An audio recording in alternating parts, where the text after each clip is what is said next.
My name is Rosa Daniel. In a small town in Virginia, there used to be an old house decorated for years.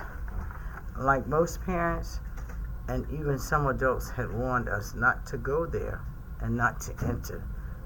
But at 14, my friend Alice and I thought that we knew more than our parents and most of the other adults who lived in my neighborhood. So one hot, dull afternoon, we decided that we would go on an adventure, and of course, that experience led us past that old house that everyone said was haunted, and at midnight, if you looked hard enough, the ghost of the owner who had died in there would come out and walk around the house. Loaded with a bottle of water, a pack of chips, and my brother's basketball, we headed out to our walk to see what we could encounter.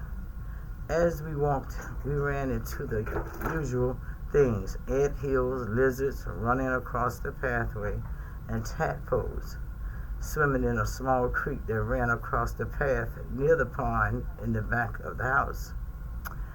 After walking and sweating from the hot sun, we decided to stop beneath a large oak tree on the side of the old house, where we allowed our imagination to run wild, focused on the rumors of Mr. Simon's ghost coming from that house at midnight.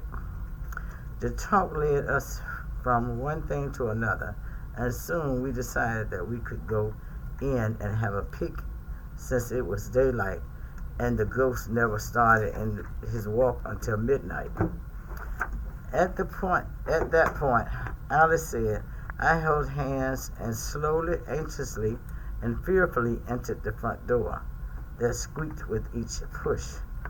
It seems like with every little step we made, the ghost was going to jump out and devour us. Just as we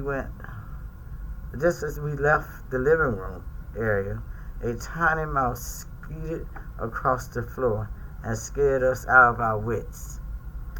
Turning to run back out of the house, we didn't see that ripped up broken board were torn and ripped from the floor.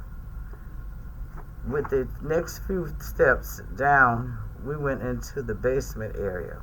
We next saw what we thought to be the ghost, but to our amazement, it was my brother, who had covered himself in a white sheet over him with eyes and holes cut through the part spread over his head.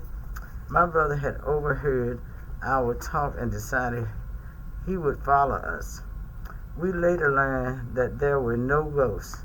My brother and two of his friends had been pretending that they were ghosts, and each night that would target some child from the neighborhood to frighten them. It wasn't long after that day that the family who owns the house tore it to the ground, and now the only imagination that remains there is groved bushes and tree. With each look now, I remember that day. Too little, know it all, fell through the floor looking for a ghost that never existed.